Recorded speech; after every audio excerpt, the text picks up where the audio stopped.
ఒక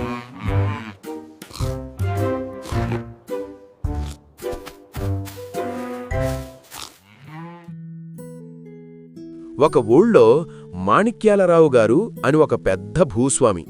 ఆయన దగ్గర ఆవులు, బర్రెలు, దూడలు దాదాపు 200 దాకా ఒక మినీ జూలాగా ఉండేవి. అందులో ఒక కోడెదూడ భలే బలంగా క్యూట్గా ఉండేది. మన లోకల్ దొంగగాడి కన్ను దానిమీదే పడింది.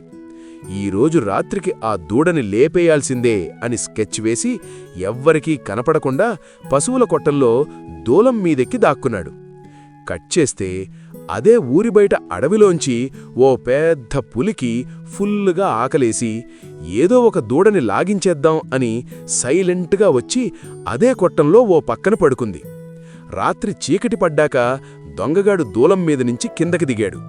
వాడు లేపేద్దామనుకున్న దూడకి ఇంకా కొమ్ములు రాలేదు. చీకట్లో తడుముకుంటూ వెళ్ళి కరెక్ట్గా పులి తలమీద చెయ్యివేశాడు. కొమ్ములు తగల్లేదు.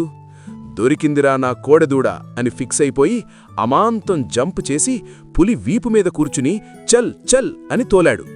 పులికి మైండ్ బ్లాక్, ఫ్యూజుల్ అవుట్. బాబోయ్, నా వీపు మీద ఎక్కిన ఈ వింత జంతువెవడ్రా, వీడేదో పెద్ద గిలిగాడిలా ఉన్నాడు అని ప్రాణభయంతో అడవివైపు పరుగందుకుంది.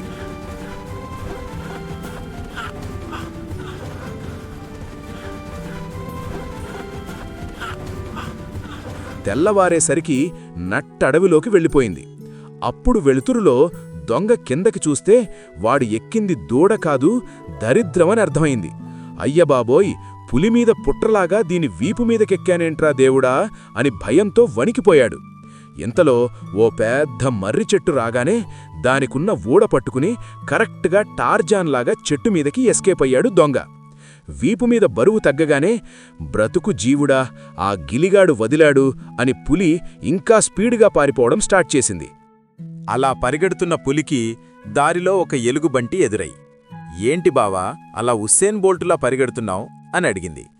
పులి జరిగిన మ్యాటర్ చెప్పగానే ఎలుగుబంటి పకపక నవ్వి, నీ పరాక్రమం తగలయ్యా, భయపడకు, నేను చెట్టెక్కి ఆ గిలిగాణ్ణి కిందకి తోస్తా, నువ్వు కింద కాపలా ఉండి వాణ్ణి మొక్కలు చేసి అని ప్లాన్ వేసి చెట్టు దగ్గరికి వచ్చాయి.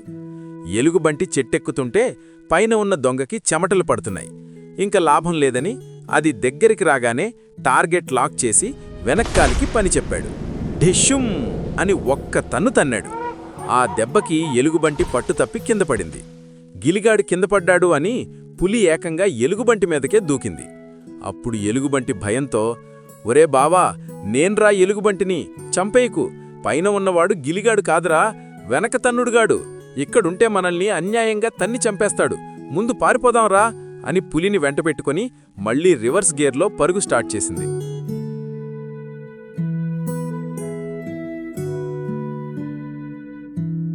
పారిపోతున్న వీళ్ళిద్దరికీ ఒక నక్క ఎదురై మ్యాటర్ అడిగింది. పులి, అడవిలోకి గిలిగాడొచ్చాడు. ఎలుగుబంటి, కాదు కాదు, వెనక తన్నుడిగాడొచ్చాడు.